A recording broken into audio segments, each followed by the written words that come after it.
जी नमस्कार, मैं हूं सुनील सिंह और आप देख रहे हैं आज़ाद सिपाही। इस वक्त हम झारखंड के चाईबासा में मौजूद हैं और हमारे पीछे देख सकते होंगे कि ये मंच, बहुत बड़ा सा मंच, पूरी तैयारी की जा रही है। और ख़ास बात ये है कि केंद्रीय गृह मंत्री अमित शाह पहुंचने वाले हैं। 7 जनवरी को यहां पर पहुंचेंगे और भारतीय जनता पार्टी की विजय संकल्प रैली को संबोधित करेंगे। यहां पे कार्यकर्ताओं से मिलेंगे और ये पूरे आयोजन की देखरेख और इसकी तैयारी का जायज़ा लेने के लिए हमारे साथ भारतीय जनता पार्टी के जिला संगठन मंत्री हैं, प्रभारी हैं, और जेबी तुबिद जी, जो कि पूर्व प्रवक्ता भी रहे थे। और ये पूरे देख-रेख इनके ही नेतृत्व में किया जा रहा है, ये पूरा चल रहा है। और ये कोल्हान में ख़ास करके ये है क्या कि 2024 के जो लोकसभा चुनाव होनी है, उसकी तैयारी को लेकर के भारतीय जनता पार्टी ने ये आगाज़ की है।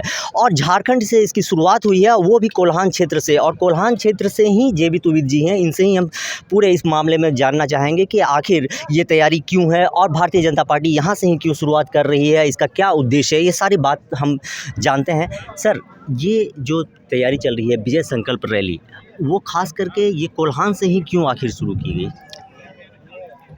देश के लगभग 164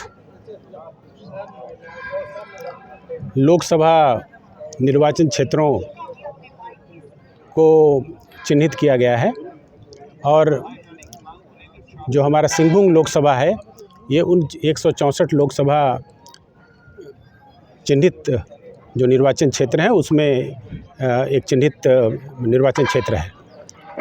और पूरे प्रदेश में, झारखंड प्रदेश में पहली बार इस कार्यक्रम की शुरुआत कोल्हान से हम लोग प्रारंभ कर रहे हैं, जिसका नाम है विजय संकल्प महारैली। और इस रैली की शुरुआत हमारे भारतवर्ष के यशस्वी गृह मंत्री, सहकारिता मंत्री कल वो 7 जनवरी को चाईबासा के टाटा कॉलेज मैदान में आएंगे और उनके आशीर्वचनों से इस क्षेत्र के सारे कार्यकर्ता कल मौजूद रहेंगे। उनके आशीर्वचनों से लाभ प्राप्त करेंगे, उनका मार्गदर्शन प्राप्त करेंगे। सांगठनिक दृष्टि से एक बहुत ही महत्वपूर्ण बैठक है, आने वाले चुनाव की दृष्टि से भी यह महत्वपूर्ण बैठक है। जी सर, ये और कल की जो जिस तरह से बैठक होगी, तो आएंगे सीधे यहाँ पे कार्यकर्ताओं को संबोधित करेंगे या उससे पहले कार्यकर्ताओं के साथ भी कुछ बैठक करना है अमित शाह जी की? नहीं, कार्यकर्ताओं के साथ नहीं, वो हमारी कोर कमेटी बनी हुई है और इस कोर कमेटी के जो हमारे मानद सदस्य हैं, उन सदस्यों के साथ सांगठनिक बैठक होगी और उसके बाद वो मंच पर जाएंगे। ये विजय संकल्प रैली में कितने लोगों के कार्यकर्ताओं को बुला रहे हैं आप लोग, और बाहर से भी कितने गेस्ट आ रहे हैं? इस कार्यक्रम में दिल्ली से हमारे इस क्षेत्र के आदरणीय जनजातीय मामलों के कल्याण मंत्री आदरणीय श्री अर्जुन मुंडा जी, श्री राव साहब पाटिल दानवे जो रेल राज्य मंत्री हैं, अभी तक जो प्राप्त सूचना है उसमें श्रीमती अन्नपूर्णा देवी जो मानव संसाधन की मंत्री हैं। इसके अतिरिक्त भारतीय जनता पार्टी के राष्ट्रीय महामंत्री श्री हरीश द्विवेदी जी वो आ रहे हैं। प्रदेश के हमारे संगठन के जो प्रभारी हैं श्री लक्ष्मीकांत वाजपेयी जी,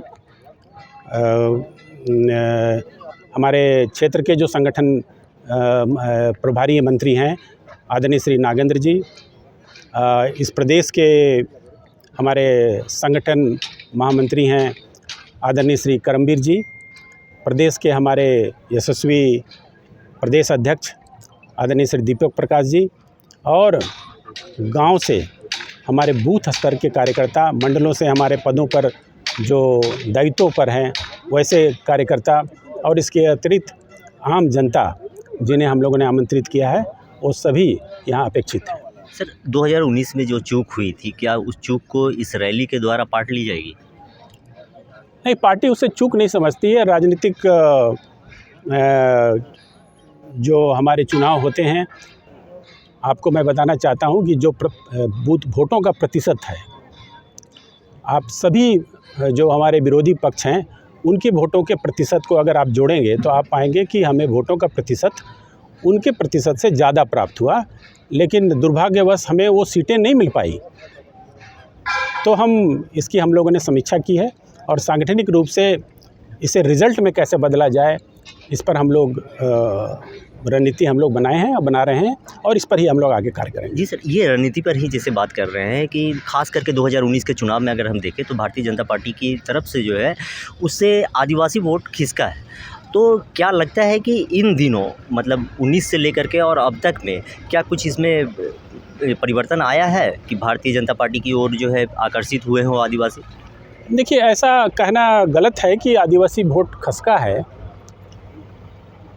आदरणीय प्रधानमंत्री श्री नरेंद्र भाई मोदी जी के नेतृत्व में जो जनजातीय क्षेत्र है, उन क्षेत्रों में जो विकास के कार्य हुए, और ठीक उसी समय 2014 से 19 तक इस प्रदेश में आदरणीय श्री रघुवर दास जी के नेतृत्व में जो पिछड़े क्षेत्रों के विकास, विशेषकर जनजातीय क्षेत्रों के जो विकास के कार्यक्रम हुए, वो एक मील का पत्थर साबित हुआ है। और हम उन्हीं कार्यों के बल पर, और अब पिछले 19 से अब तक पिछले 3 वर्षों में जो झारखंड में राष्ट्रीय जनता दल है, राष्ट्रीय झारखंड मुक्ति मोर्चा और कांग्रेस की सरकार चल रही है, उन्होंने जिस तरीके से काम किया है, और ग्रामीण क्षेत्रों में जिस प्रकार निराशा का एक वातावरण है, विकास के कोई कार्य नहीं हो रहे, खान और खनिजों की लूट हो रही है, महिलाओं, हरिजन, दलितों और बच्चों पर देश में सबसे ज़्यादा अत्याचार हो रहे हैं, ऐसे समय में पूरे प्रदेश में एक निराशा का वातावरण है और जनता ठगा हुआ महसूस कर रही है। और इसलिए हम ये समझते हैं कि 2024 के चुनाव में हम एक बड़ी जीत दर्ज करेंगे और जनता का विश्वास हासिल करेंगे। क्या उम्मीद किया जा सकती है कि 14 में 14 सीट भारतीय जनता पार्टी की झोली में आएगी? हम ऐसी अपेक्षा करते हैं और इसके लिए हम लोग प्रयास कर रहे हैं। हम लोग सभी कार्यकर्ता इसके लिए लगे हुए हैं। आपने देखा होगा कि कोरोना काल में पूरे देश में शायद ही कोई ऐसी पार्टी रही जिसने गरीबों की चिंता की, मजदूरों की चिंता की, किसानों की चिंता की और उन्हें भोजन मुहैया कराया। अब आप जानते हैं कि गरीब कल्याण योजना के तहत हम 1 रुपये में गरीबों को खाना दे रहे हैं। लगभग 85 करोड़ की आबादी आज इस अनाज से लाभान्वित हो रही है। ऐसी परिस्थिति में भारतीय जनता पार्टी ही एक ऐसी पार्टी है जिन्होंने गरीबों की चिंता की है। समाज के जो अंत्योदय जिसको हम कहते हैं, समाज के सबसे अंतिम पंक्ति में खड़े हुए लोग, उनकी हम चिंता कर रहे हैं और इसलिए हमें पूरा विश्वास है कि हमें आने वाले समय में जनता का आशीर्वाद प्राप्त होगा। Thank you. तो ये थे जेबी तुहित जी, जिनका साफ दावा है कि 2024 में जो लोकसभा की चुनाव होगी उसमें 14 से 14 सीट जीतेंगे, क्योंकि भारतीय जनता पार्टी जिस तरह से काम कर रही है गरीबों के लिए और आदिवासियों के लिए, दलितों के लिए, वो कहीं ना कहीं इसके पक्ष में मतदान करेंगे। आप बने रहिए हमारे साथ, देखते रहिए आज़ाद सिपाही। धन्यवाद।